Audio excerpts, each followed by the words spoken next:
Week number 7 of the Summit Athletic Conference put Homestead in the driver's seat with a record-setting performance. All the rivals won in emphatic fashion, and Leo has set itself up for its first ever outright conference title.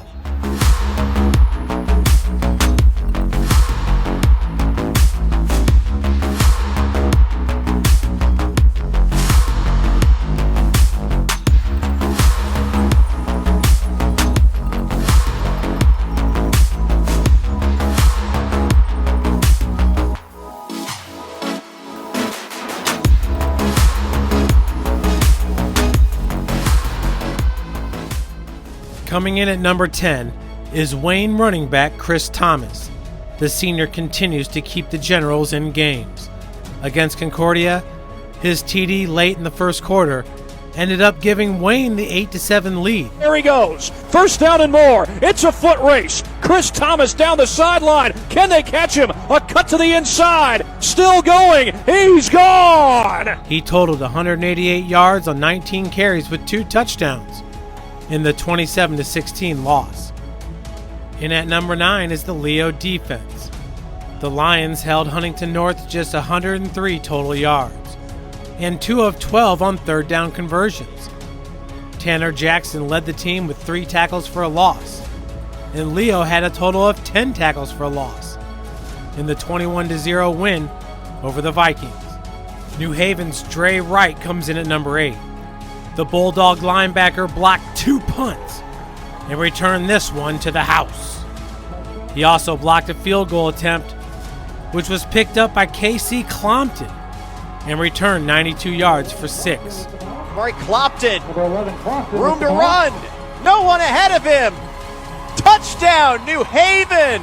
Wright also finished with 4 tackles, a tackle for a loss, in the 43-6 win over Belmont. He's going to pitch it. Cowan, look at that swarming. Deep ball came out. Picked up by number 10, Trenton Hurst. He could take it the distance over the 30, inside the 20, and he will take it in for 6. Snyder's defense held one of the state's best to his lowest output of the season and comes in at number 7. Demarius Cowan rushed 20 times for 71 yards, and the Panthers kept him out of the end zone. Snyder got interceptions from Lamarion Bailey and Jonathan McCullough, and DB Tavarius Jones took this kickoff 87 yards to the house in the 44-0 win over Northrop. In the Battle of the Bishops, senior Devin Pittman was a beast and comes in at number 6. With John Michael Fabini and KJ Pittman blocking for you, who could go wrong? Devin ran for 145 yards on just 10 carries with 3 touchdowns. He showed a burst of speed on his last TD from 45 yards out. Pittman's got a lot of room, and he finds another gear. Devin Pittman diving for the end zone. He's in. Touchdown, Saints. In the 43-6 win over Lures. Cam Johnson is now doing all the things for Concordia and comes in at number 5. Look how he comes back to the ball in this 10-yard touchdown. And on the reverse, Johnson cuts it up the gut for a 45-yard TD.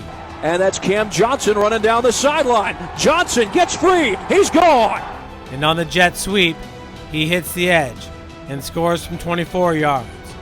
He's a stud on special teams, defense, and now offense. So watch out. Deuce is back again and comes in at number 4. The state's leading passer in touchdowns had 6 against the Archers.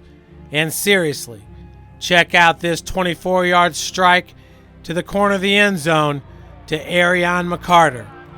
Like, what just happened? Taylor completed 14 of 24 passes for 286 yards, averaging 20.4 yards per pass. Deuce put on another show in the 49-6 win over Southside. Deuce looks to the right, has his man, and that's a touchdown. Wow. How about those 5 yards out. In at number 3 is Homestead wide receiver Nate Anderson.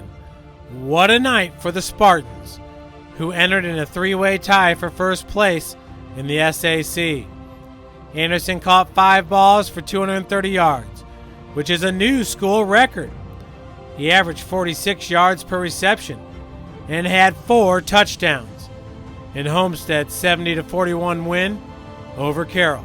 His teammate Braden Hardwick takes the number 2 spot after setting a new school record with 287 yards rushing on 17 carries for an average of 16.9 yards per carry.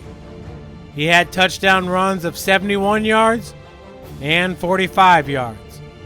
Homestead all but secured their second straight SAC title with the big victory over their rival. Rounding off a spectacular night, your Northeast Indiana Game Night Player of the Week is Homestead QB Evan Orbsby. The 6'3", 220-pound senior played out of his mind against the Chargers. He had 8 total TDs, which is a new school record, 2 on the ground and 6 through the air, which ties the school record.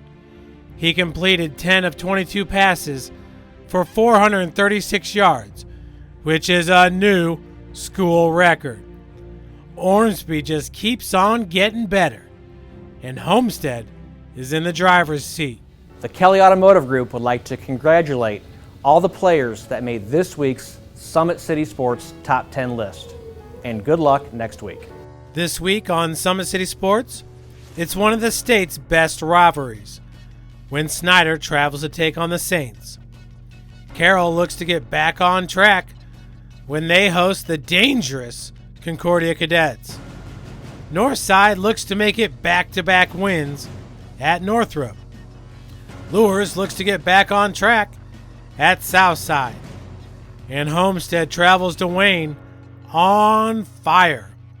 Oh, and East Noble has its stud back, and they're traveling to New Haven. All games can be seen on Summit City Sports.